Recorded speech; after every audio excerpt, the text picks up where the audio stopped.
Question number 1 पोल में answer कीजिएगा। विच of the following is a cognitive process? कौन सी एक प्रक्रिया संज्ञानात्मक प्रक्रिया है? संज्ञानात्मक प्रक्रिया यानी मानसिक क्षमताओं से संबंधित, मेंटल स्किल्स से संबंधित, इंटेलेक्चुअल एबिलिटीज से संबंधित। कॉग्निशन हमें पता है ना, संज्ञान, सोचने, समझने, सीखने, कल्पना करने, याद रखने, परसेप्शन क्रिएट करने, ये सारी चीजें, क्रिएटिविटी, ये सब कॉग्निशन से ही संबंधित है। ठीक है बात। तो कौन सी प्रोसेस को हम कॉग्निटिव प्रोसेस कहेंगे, यानी कि मेंटल स्किल से संबंधित कौन सी प्रोसेस इन 4 ऑप्शंस में से होगी? बताइए। प्लेइंग, ये कॉग्निटिव नहीं है, फिजिकल प्रोसेस है, ये तो शारीरिक प्रक्रिया है। ठीक है, इसमें दिमाग कम, फिजिकल एस्पेक्ट्स आपके ज्यादा इन्वॉल्व हैं। ऐसा तो है नहीं कि दिमाग बिल्कुल इन्वॉल्व नहीं होगा, वो तो भाई फिजिकल जो जितने भी विकास के प्रकार हैं वो सब आपस में जुड़े हुए हैं, तो ऐसा तो होगा नहीं। जब आप गेम खेल रहे हैं तो आप दिमाग का इस्तेमाल नहीं करेंगे, है ना। लेकिन जो मेजर एस्पेक्ट है वो आपका फिजिकल एस्पेक्ट है खेलते समय। रेट्रोग्रेड एक्शंस यानी प्रतिगामी क्रियाएं या फिर रिवर्सिबल एक्शंस, इसमें भी दिमाग का कोई प्रयोग नहीं है। फिर है थिंकिंग, हाँ ये मेंटल प्रोसेस है, ये संज्ञान का पार्ट है। रनिंग अगेन एक फिजिकल प्रोसेस हो गई। तो सोचना जो है, चिंतन करना, वो किसका? संज्ञान का पार्ट है। ऐसी और कितनी चीजें हैं वो भी लिखना बहुत जरूरी है, क्योंकि कॉग्निशन से एक क्वेश्चन 100% आता है आजकल। कॉग्निटिव स्किल्स या कॉग्निशन क्या है? तो हम कहेंगे मानसिक क्षमताओं से जुड़ी हुई बात कॉग्निटिव स्किल्स में आएगी या कॉग्निटिव डेवलपमेंट में आएगी। ठीक है, कॉग्निशन मतलब संज्ञान, जिसमें आपकी थिंकिंग, जितनी भी दिमाग से जो भी चीज कर रहे हैं आप, इंटेलेक्चुअल डेवलपमेंट, आपका बौद्धिक विकास, वो सब यहीं आएगा। थिंकिंग हुआ, रीजनिंग, थिंकिंग मतलब चिंतन, सोचना, जो भी काम आप दिमाग से करते हैं। रीजनिंग यानी कि तर्क करना, है ना। इसके अलावा अगर हम बात कर रहे हैं इमेजिनेशन, आप कल्पना भी दिमाग से ही करेंगे। ठीक है, परसेप्शन, जो आपके 5 सेंसेस हैं उनसे इंप्रेशन ब्रेन में क्रिएट होगा, उसको हम परसेप्शन कह रहे हैं। ठीक है, मेमोरी आपकी, है ना। क्रिएटिविटी, सैकड़ों चीजें हैं, आप खुद भी लिख सकते हैं कमेंट्स में क्या क्या आएगा इसके अंदर, है ना। Perception, creativity, thinking, reasoning, imagination, memory, problem solving, decision making, ये सब जो भी काम हम दिमाग से कर रहे हैं, प्रॉब्लम सॉल्विंग, समस्या समाधान।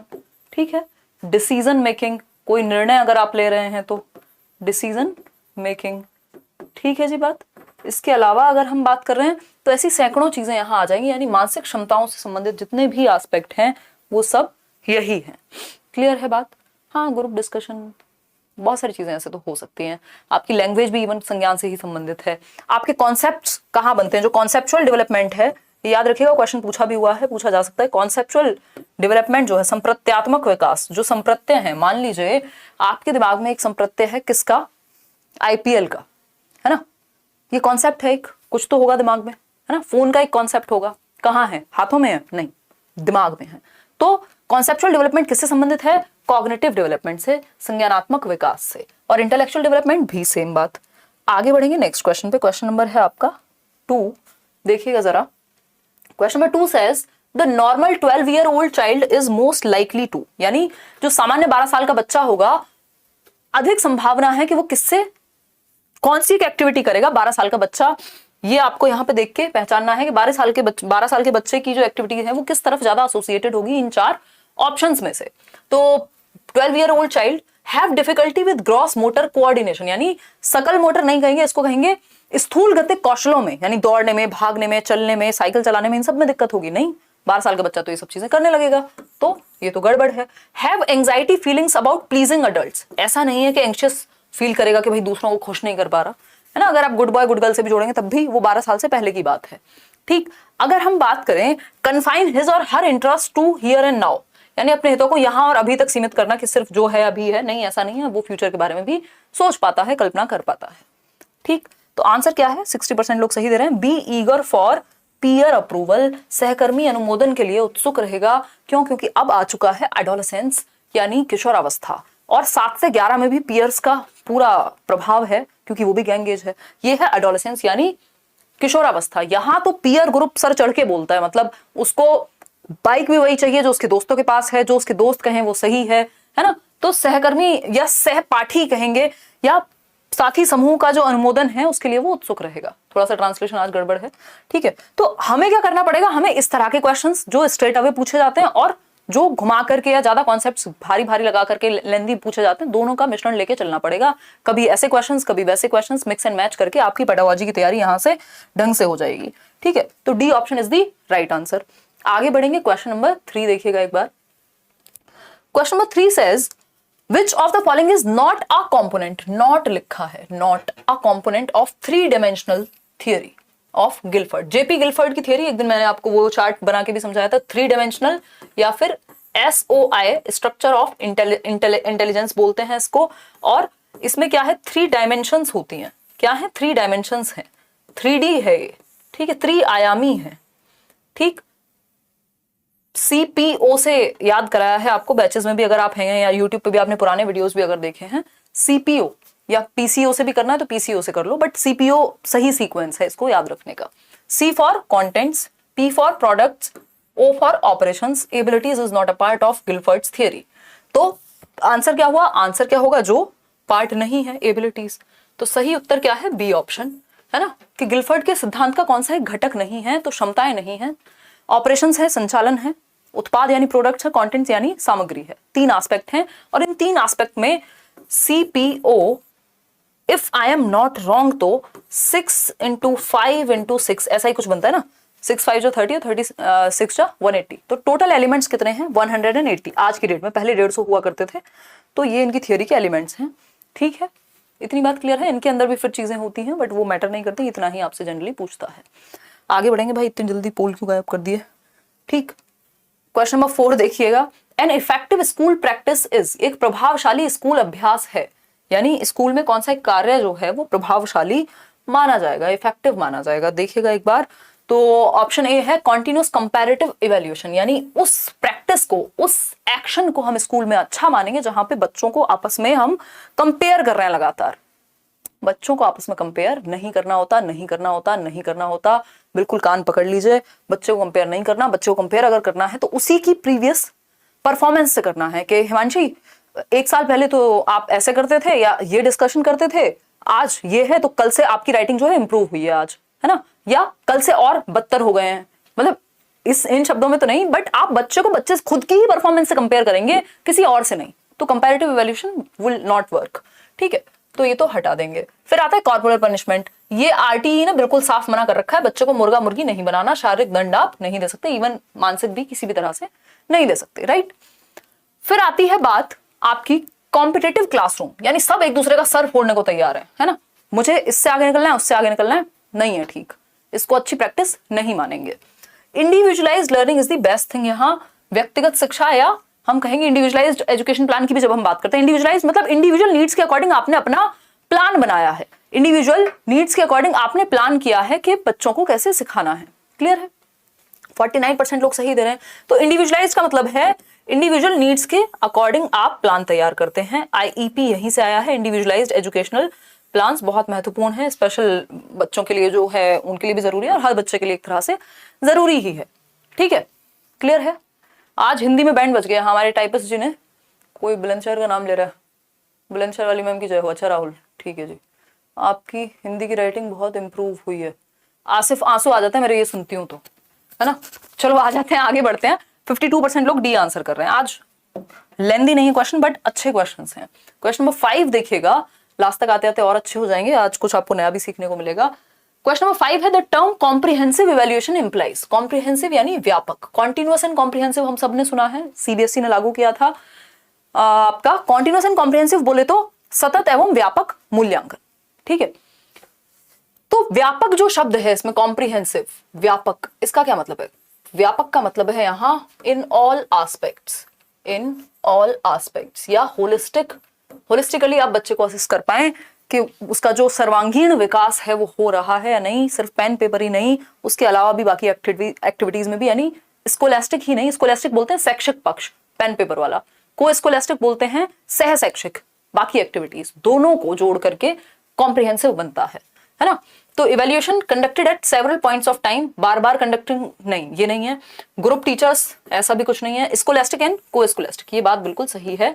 Several test for long hours, ऐसा भी नहीं है। छात्र के विकास के शैक्षिक और सह शैक्षिक पहलुओं का मूल्यांकन कॉम्प्रिहेंसिव कहलाएगा। व्यापक का मतलब क्या है? जिसमें सभी पक्षों, सतत का मतलब क्या है? कॉन्टिन्यूस का मतलब क्या है? कॉन्टिन्यूस आप बार बार लेते रहेंगे, जो टेस्ट है आपका, जैसे जैसे शिक्षा चलेगी वैसे वैसे आप आकलन भी करते रहेंगे। बट यहाँ कॉम्प्रिहेंसिव वर्ड जो है उसका मतलब है व्यापक, यानी शैक्षिक और सह शैक्षिक, पेन पेपर भी और बाकी एक्टिविटीज भी, दोनों तरह से असेस करेंगे बच्चे को। तो C option is the right answer over here. आगे बढ़ेंगे, क्वेश्चन नंबर है हमारे सामने 6, देखिएगा एक बार क्वेश्चन नंबर 6 देखिएगा। A provision for education for the children with disabilities can be made, यानी दिव्यांग बच्चे, इसको ठीक कर लीजिएगा, ये ट्रांसलेशन में दिक्कत है, दिव्यांग बच्चों के लिए शिक्षा का प्रावधान किया जा सकता है। देखिए कैसे इंटीग्रेट करके क्या करें।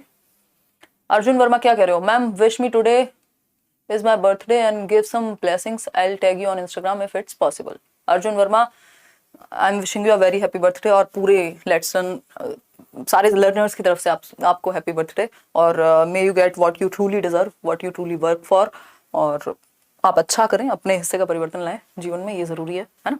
कोई भी एक इंसान तो दुनिया नहीं बदल सकता, बट अगर हम अपने अपने हिस्से का काम करना शुरू कर दें तो बहुत सारा चेंज आ सकता है, और इससे खुशी भी मिलती है ना।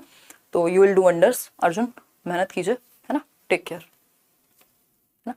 देखिए आप प्रोविजन, देखो कितनी भावुक हो गई मैं, देखो एक बार इधर आओ।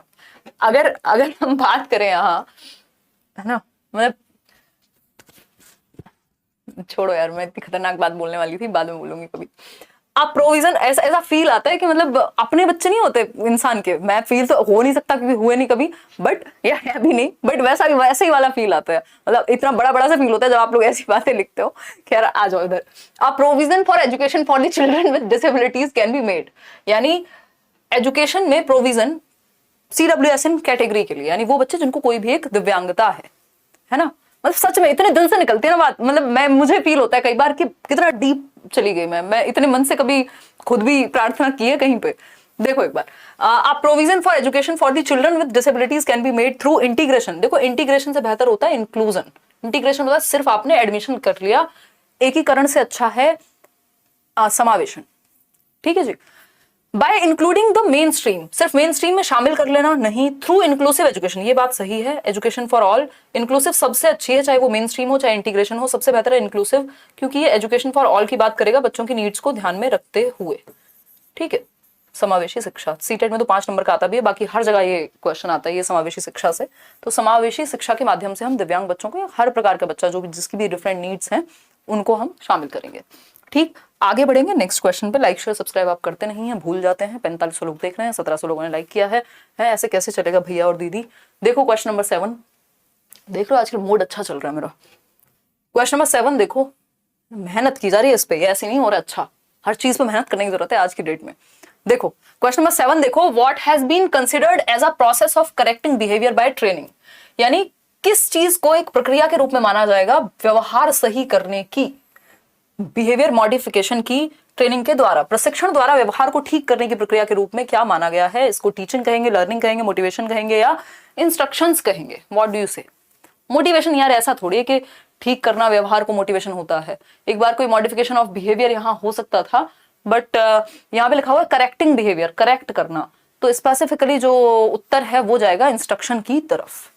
किसकी तरफ? निर्देश की तरफ। इंस्ट्रक्शन में यही तो होता है ना, आप इंस्ट्रक्ट करते हैं कि ये ऐसे नहीं ऐसे होना चाहिए, ठीक है। तो D should be the right answer. आगे बढ़ेंगे, टीचिंग में हमेशा करेक्शन नहीं होता, एक्सप्रेशन भी आएगा।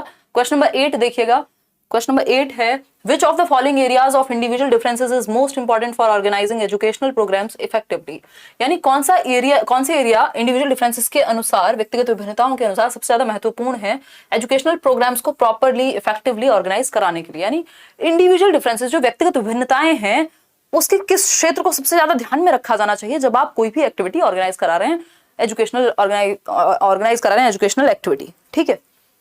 इतने महान लोगों अभी भी लाइक शेयर कर नहीं रहे हो, हैं? एक बार मेरे को रिफ्रेश करने दो, ये अटक क्यों गया है, दिल अटक गया है। वो नया गाना भी तो आया, कितने गंदे पीछे मारती हूँ मैं, आप लोग हंस भी लेते हो, कोई बात नहीं, खैर ज्यादा दिमाग लगाना पड़ेगा फिर आपको जोक्स समझने के लिए, फिर क्या फायदा होगा, क्वेश्चंस में ही लगा लो दिमाग, ठीक है। एक मैं चंपू बन के बैठी हूँ, बाल इतने चिपक गए। देखो एक बार,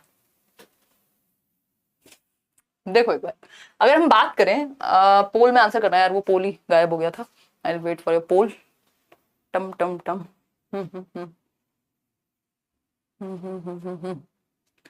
83% लोग कह रहे हैं ए ऑप्शन। चलिए समझते हैं। Physical features along with mental characteristics, social characteristics along with physical features, socio emotional characteristics या socio emotional and mental characteristics. बताइए बताइए बताइए। तो should be the D option, है ना, socio emotional and mental characteristics. Physical features यहाँ पे वो नहीं है कि क्या शारीरिक विशेषताएं क्या हैं, है ना, कितनी हाइट है, कितना क्या है, सुंदर दिखते हो नहीं दिखते हो, वो नहीं। तो सोशियो इमोशनल एक तो सामाजिक और भावनात्मक रूप से बच्चे की क्या स्थिति है, कितना अलग है वो, और मानसिक रूप से किस तरह से अलग है। तो ज्यादा बेहतर डी है। कंसिडर करने को बोर्ड्स ए भी कर सकते हैं, बट ज्यादा बेहतर डी ऑप्शन है। डी के साथ हम जाएंगे जाएंगे जाएंगे। आगे बढ़ेंगे। Question number 9, A purposeful assessment should have the following characteristics. एक उद्देश्यपूर्ण मूल्यांकन में निम्नलिखित विशेषताएं होनी चाहिए। Purposeful assessment should have the following characteristics, यानी अगर एक purposeful यानी उद्देश्यपूर्ण, एक प्रॉपर जिसका एक उद्देश्य है, उसके लिए असेसमेंट हुआ है। ए हो सकता है, बिल्कुल हो सकता है ए, बट ए सिर्फ फिजिकल फीचर्स और मेंटल फीचर्स की तरफ ध्यान दे रहा है, जबकि इंडिविजुअल डिफरेंसेस में इनके अलावा सोशियो इमोशनल फैक्टर्स भी बहुत महत्व रखते हैं। ठीक है, तो उसमें मैं ये नहीं कह रही कि ए नहीं हो सकता लास्ट ऑप्शन में, इट डिपेंड्स बोर्ड क्या कंसीडर करता है। देखिए, a purposeful assessment should have the following characteristics, it enhances fear and stress among the students. भाई पर्पसफुल अगर होगा तो डर थोड़ा ना, डर के लिए थोड़ा ना, स्ट्रेस के लिए थोड़ा ना असेसमेंट या आकलन कर रहे हैं हम, टेस्ट ले रहे हैं, फीडबैक के लिए लेंगे। ये बात सही है कि फीडबैक के लिए टीचर को भी समझ में आए, उसकी पेडागोजी में, उसके मेथड्स में चेंज करने की कहाँ जरूरत है, बच्चे कैसे सीख रहे हैं, कैसे सिखाया जा सकता है, इसलिए होता है एक पर्पसफुल असेसमेंट। सिर्फ लास्ट में होगा जी नहीं, कंपैरेटिव तो नहीं होना चाहिए। तो B option is the right answer over here. आगे बढ़ेंगे क्वेश्चन नंबर 10 पर, क्योंकि आगे बढ़ना इंपॉर्टेंट होता है लाइफ में। क्वेश्चन नंबर 10 देखिए एक बार। Attention deficit hyper activity disorder, ADHD, students generally display cognitive delays and have difficulties in which of the following areas. यानी ADHD वाले बच्चे कुछ हद तक संज्ञानात्मक डिलेज या देरी प्रदर्शित करेंगे, मतलब मेंटली जितने बाकी बच्चे तेजी सीखेंगे, इनको थोड़ी समस्या हो सकती है उसके मुकाबले। किस एरिया में कॉग्निटिव डिलेज या डिफिकल्टी महसूस करेंगे? अटेंशन, हाँ अटेंशन में तो कमी होती है। अटेंशन डेफिसिट का मतलब है अटेंशन में कमी है, बच्चा एक जगह पे टिक करके अटेंटिवली नहीं बैठ पाता, उछलता कूदता रहेगा।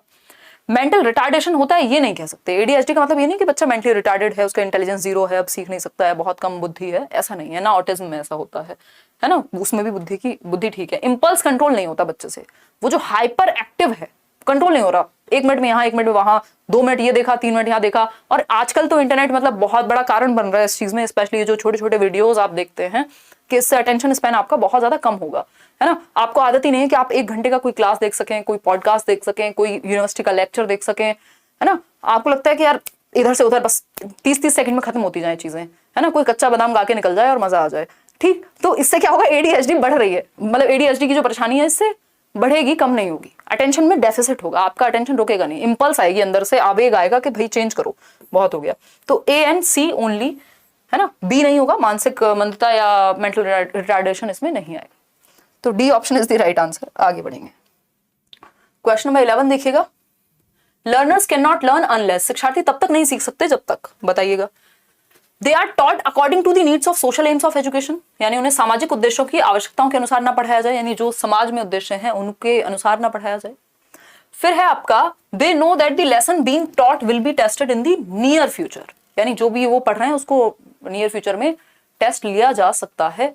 खुद दीजिए पहले जवाब। मैम आप बहुत अच्छी हैं, मिनी बस इसीलिए जी रही हूँ मैं कि आप तारीफ कर दें और मुझे ऑक्सीजन मिलती रहे, है ना। बोलेंगे अंजू, इस पे एक बार आने तो दो final. Tap into tin mind कहाँ मिलेगा? वो इंटरनेट पे गूगल सर्च कर लो ना वैष्णवी, मैं लिंक भी शेयर कर दूंगी एक बार अनुराग से बोल के, उन्होंने शायद मुझे भेजा भी हुआ था। मैम मैं वाराणसी से हूँ, बहुत अच्छा पढ़ाते हो, thank you so much Sanju, मुझे बहुत अच्छा लगता है, आप लोगों से अलग अलग जगह आके मिलूंगी मैं।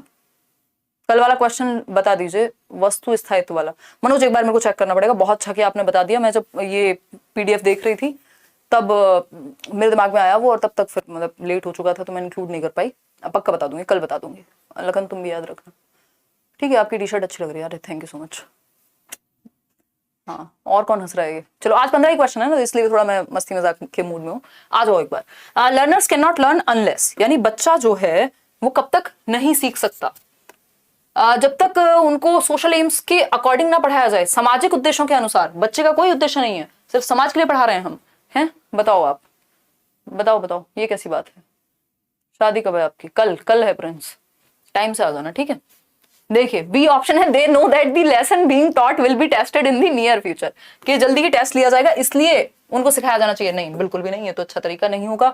सी है, they are prepared to learn, यानी कि वो सीखने के लिए, अच्छा अच्छा ठीक है। अगर हम बात करें they know that the lesson being taught, they are prepared to learn, भाई बच्चा तब तक नहीं सीख सकता जब तक कि वो सीखने के लिए तैयार नहीं है। अब यहां आके कोई राजनीति की बातें करेगा तो वो सीखने के लिए तैयार थोड़ी है, वो यहां सीखने थोड़ी आ रहा है, ठीक है। ठीक, तो वे सीखने के लिए तैयार हैं। जब तक बच्चा सीखने के लिए तैयार नहीं है तब तक, वो बोला जाता है ना, भैंस के आगे आप कितनी भी बीन बजाओ कोई फर्क नहीं पड़ने वाला। दैट मीन्स जब तक रेडीनेस नहीं है। इसमें आपके जो प्याजे हैं वो कहते हैं जेनेटिक रेडीनेस, यानी एज के साथ मेच्योरिटी अगर तब तक नहीं है। और जो थॉर्नडाइक है वो कहते हैं कि द लॉ ऑफ रेडीनेस, जब तक बच्चा मेंटली प्रिपेयर्ड नहीं है, माहौल नहीं बना वैसा, तब तक नहीं सीख पाएगा। Children are asked about their learning in school, ऐसा नहीं है कि पेरेंट्स डेली पूछें, भाई पेरेंट्स डेली पूछते भी हो, रोज टेस्ट भी हो रहे हो, सोशल एम्स भी बन गए हो, अगर बच्चे के मन में नहीं है, अगर वो प्रिपेयर्ड ही नहीं है, सीखने के लिए तैयार ही नहीं है, तो आप कुछ भी कर लीजिए, नहीं सिखा पाएंगे, ठीक है, चाहे वो डेली स्कूल क्यों ना आ जाए। तो C option is the right answer. तो ये आपका काम है कि उसको माहौल देना जहां वो प्रिपेयर्ड फील करे, रेडी फील करे। क्वेश्चन नंबर 12 देखिएगा एक बार। बेंगलोर कब आओगे? यार बेंगलोर निक्की बहुत दूर है यार, आना तो है, एक काम है, बट मैं अवॉइड करूंगी। देखो एक बार, मतलब मैं आ चुकी हूँ 2 बार बेंगलोर, बहुत टाइम लगता है, इतना टाइम अब मुझे लगता है 2 दिन कहाँ से लाऊं। The type of evaluation use to monitor progress during instruction is called, the type of evaluation आएंगे बट कभी ना कभी, यानी किस प्रकार का मूल्यांकन है जिसमें प्रोग्रेस को मॉनिटर किया जाएगा जिस टाइम पे इंस्ट्रक्शन चल रही है तभी, यानी जब पढ़ाई हो रही है तभी आप आकलन भी कर रहे हैं बच्चे का, जांच भी रहे हैं उसे, साथ साथ फीडबैक भी ले रहे हैं, जैसे अभी हम सीख भी रहे हैं और आप बोर्ड में फीडबैक भी दे रहे हैं कि कितने % लोग सही दे रहे हैं आंसर, कितने गलत दे रहे हैं, ठीक है। तो diagnostic evaluation, formative evaluation, placement या समेटिव। समेटिव होता है फाइनल पास और फेल के लिए, जजमेंट के लिए। अगर ड्यूरिंग द प्रोसेस फीडबैक मिल रहा है दैट मीन्स क्या होगा आंसर? फॉर्मेटिव। फॉर्मेटिव फीडबैक के लिए होता है सिंपल रचनात्मक आकलन। 40% जो पहले होता था अब तो टर्म 1 टर्म 2 हो गए और 60% जो इवैल्यूएशन है वो रहती है योगात्मक की, समेटिव की, ऐसे जिसको बोलते थे। आगे बढ़ते हैं क्वेश्चन नंबर 13 पर। बहुत ही प्यारा सा क्वेश्चन है, इसमें आप लोग गड़बड़ कर सकते हैं। Question, the son of a doctor becomes an expert doctor, it is an example of. एक डॉक्टर का बेटा एक विशेषज्ञ डॉक्टर बन जाता है, इसका उदाहरण क्या है ना? जैसे क्या, मेरी फैमिली में सब टीचर्स हैं, मेरे मदर फादर सब आसपास के लोग, तो क्या कहें इसको कि खून में है टीचिंग इसलिए अच्छा हो गया या कुछ मेहनत की होगी? बताओ एक बार, जवाब दो। The son of a doctor becomes an expert doctor, it is an example of what? Biological heredity, social heredity, transfer of instinct या ऑल ऑफ द अबव। कितना अच्छा लगता है ना आपको ये कहना कि ऑल ऑफ द अबव है, कितना पसंद है आपको ये कहना। कुछ हद तक आंसर जो है वो ऑल ऑफ द अबव की तरफ जा सकता है, बट इसका जो एग्जैक्ट आंसर होना चाहिए that should be your social heredity. इसमें क्या होता है कि आपकी जनरेशन बाय जनरेशन जो एनवायरमेंट मिला है, जैसी एजुकेशन मिली है, उस चीज का प्रभाव नेक्स्ट जनरेशन पे पड़ेगा, तो ये सोशल हेरिडिटी होगा इसका सही उत्तर। आगे बढ़ेंगे नेक्स्ट क्वेश्चन पे। बायोलॉजिकल हेरिडिटी है, रंग वैसा है जैसा आपके पिताजी का है, इस तरह की चीजें जो है फिजिकल कैरेक्टरिस्टिक्स से संबंधित। क्वेश्चन नंबर 14 है, NCF 2005 emphasises the most is, जो नेशनल करिकुलम फ्रेमवर्क है आपका या राष्ट्रीय पाठ्यचर्या की रूपरेखा 2005 सर्वाधिक बल किस पर देगा? बताइएगा एक बार, फटाफट से बता दीजिए। हाँ, ये प्रांशु को ना ब्लॉक करवाया जाएगा, पूछ रहे हैं आपके कितने बॉयफ्रेंड हैं। यही तो संस्कृति है हमारी, कितने ही तो होने चाहिए हैं। गालियां खाओगे मेरे से सच में, मुझे इतना गुस्सा आता है ना ये शब्द भी सुन के, कितने, मतलब ये तो एंटाइटल्ड है इन चीजों से तो लोग आज की डेट में। जनरेशन देखो अपनी है, मतलब कोई सेक्रेट चीज नहीं है, बैंड बजा दो खुद की, 70 जगह इन्वॉल्व हो जाओ, है कोई इमोशंस की वैल्यू मत छोड़ो जिंदगी में। मम्मी पापा भी यही करते हैं ना, तो फिर बस चल जाता परिवार। फालतू बातें करवा लो जब देखो, आ जाओ इधर। कितने बॉयफ्रेंड हैं, हद कर दी, मतलब आएंगे, बिहार भी आएंगे। देखो एक बार, आते हैं, छोड़ो छोड़ो यार कमेंट्स छोड़ो, ध्यान भटकता है। आज क्वेश्चन कम है तो मैं कमेंट्स पे ज्यादा ध्यान दे रही हूँ। देखो एक बार, कितने आदमी थे, हद हो गई यार। आ जाओ इधर। अगर हम बात करें एनसीएफ की तो ये एम्फेसाइज करता है किस पे? ऑन कंस्ट्रक्शन ऑफ नॉलेज, ठीक है, ज्ञान के निर्माण पर, ठीक है। एनसीएफ सबसे ज्यादा जोर देता है ज्ञान के निर्माण पे कि नॉलेज को कंस्ट्रक्ट किया जा सके। ठीक है, कोई दिक्कत नहीं है, क्योंकि कंस्ट्रक्टिविज्म पे बेस्ड है, रचनात्मकतावाद पे बेस्ड है। जहां एक्टिविटी करके बच्चा सीखेगा, कंस्ट्रक्टिविज्म यानी रचनावाद, इस पे बेस्ड है आपका। रचनावादी कौन है? पियाजे और वाइगोस्की। ठीक है, आपका जो एनसीएफ है इस पे बेस्ड है, सिर्फ याद रखने पे नहीं, सिर्फ हार्ड क्वेश्चन सॉल्व करने पे नहीं, सिर्फ मैथमेटिक्स स्पीडी सॉल्व करने पे नहीं। आगे बढ़िए, क्वेश्चन नंबर 15। क्वेश्चन नंबर 15 देखिएगा एक बार, मतलब खतरनाक लोग हैं, अगर आपकी बातों पे ध्यान दिया जाए तो इंसान पढ़ा ही ना पाए। देखो एक बार, लास्ट क्वेश्चन है आज के लिए, लास्ट क्वेश्चन देखिएगा। How children learn which one of the following is not true with respect to this statement? बताइएगा एक बार। सीटेट में एडमिशन आपके शायद पता नहीं यार, इस मंथ तो रहेंगे ही, अब तो 10 दिन ही बचे हैं, मेरी इस बारे में बात नहीं हुई टीम से, बट हाँ इस मंथ तो रहेंगे ही। गजब बेइज्जती है भाई, हाँ सीरियसली, मतलब ऐसी बातें करते हो कितना गुस्सा आएगा इंसान को, मतलब आई जस्ट हेट दिस। कोई कैसे पूछ सकता है ये, और कौन से लोग हैं वो जिनके कई कई होते हैं, क्या मतलब है इन बातों का? है पॉलीगैमी को हम विश्वास नहीं रखते। चलो आ जाओ इधर, देखो हाउ चिल्ड्रन लर्न यानी बच्चे कैसे सीखते हैं, which one of the following is not true with respect to this statement, यानी बच्चे कैसे सीखते हैं इस बारे में कौन सा एक स्टेटमेंट सही नहीं है, यानी बच्चों के सीखने के बारे में कौन सी एक बात सही नहीं है। बताइए एक बार, फटाफट से बताओ, आंसर करो। Children learn in class only, यानी बच्चे सिर्फ क्लास में सीखते हैं। दूसरा ऑप्शन है children learn when they are cognitively ready, यानी जब वो संज्ञानात्मक रूप से तैयार होते हैं। भाई एज वाइज अब वो तैयार हैं तो आप उनको वो चीज सिखा सकते हैं। आप एक 2 साल के बच्चे को वो नहीं सिखा सकते जो आप 8 साल की उम्र में पढ़ा सकते हैं कोई कॉन्सेप्ट। मैं अगर 5 साल के बच्चे को प्याजे पढ़ाऊं तो वो सिर्फ रट सकता है, समझ नहीं पाएगा। ठीक है, फिर है children learn in a number of ways, अलग अलग तरीके से सीख सकते हैं, गार्डनर भी यही कह रहे हैं। ठीक है, कॉग्निटिवली रेडी होना जरूरी है, ये प्याजे कहते ही हैं, है ना, इसी को वो जेनेटिक मैच्योरिटी की बात कर रहे हैं। Children learn as they are naturally motivated, बिल्कुल सही है, जब बच्चे मोटिवेटेड होंगे तब वो बेहतर सीख पाएंगे। लेकिन कौन सी बात गलत है कि children learn in class only, बच्चे सिर्फ कक्षा में ही सीखते हैं। भाई हम हर जगह सीखते हैं, हर मिनट सीखते हैं अगर देखा जाए तो। मतलब वैसे हम कितने प्रकार से सीखते हैं हमें पता है, जो हमारी एजुकेशन है वो 3 प्रकार की है। सपना कुमारी बहुत बढ़िया। क्या है 3 प्रकार की? इनफॉर्मल, सॉरी फॉर्मल, जो हम स्कूल कॉलेज में जाकर के सीख रहे हैं रेगुलर बेसिस पे। इनफॉर्मल है, हम कहीं से भी जिंदगी से सीख ले रहे हैं, है ना। नॉन फॉर्मल है जब हम किसी कोचिंग में जा रहे हैं, या हम इस तरह की जो आपकी डिस्टेंस एजुकेशन है जहाँ पे डेली नहीं जा रहे हैं आप, बट एक करिकुलम वहां भी है, तो वो आपकी नॉन फॉर्मल हो गई। ठीक है, तो हम सीखते तो कहीं से भी हैं, सिर्फ क्लास तो एक जरिया है, जरूरी थोड़ी इतने सारे लिटरेट लोग हैं सब सीख गए क्या, मतलब बहुत अच्छे एजुकेटेड हैं, नहीं कह सकते, है ना। तो कुल मिलाकर के 3 प्रकार की एजुकेशन है। फॉर्मल एजुकेशन जो आप स्कूल कॉलेज में जाकर के सीखेंगे, औपचारिक शिक्षा, स्कूल कॉलेज रेगुलर वाली। ठीक है, उसके अलावा है इनफॉर्मल। इनफॉर्मल जैसे आप कपड़े पहनते हैं ना, इनफॉर्मल, जब आप फॉर्मल शर्ट साड़ी, जब आप इंटरव्यू में जाएंगे केंद्रीय विद्यालय के तो आप फॉर्मल कपड़े पहन के जाएंगे, यानी रेगुलर स्कूल सिस्टम। ठीक, इनफॉर्मल क्या है, आपने कुछ भी पहन लिया जो मन किया आपका, है ना। तो इनफॉर्मल हो गया कहीं से भी, लाइफ से सीख रहे हैं आप, कहीं से भी, एनी टाइम एनीवेयर। और नॉन फॉर्मल क्या है? नॉन फॉर्मल है जहां पे कुछ हद तक एक माहौल है बट रेगुलर नहीं है, तो ये आपका डिस्टेंस एजुकेशन, जैसे SOL हो गया या फिर इग्नू है ना, डिस्टेंस एजुकेशन हो जाएगा यहाँ पे एग्जाम्पल के लिए। ठीक है जी, कोई दिक्कत परेशानी दर्द समस्या अगर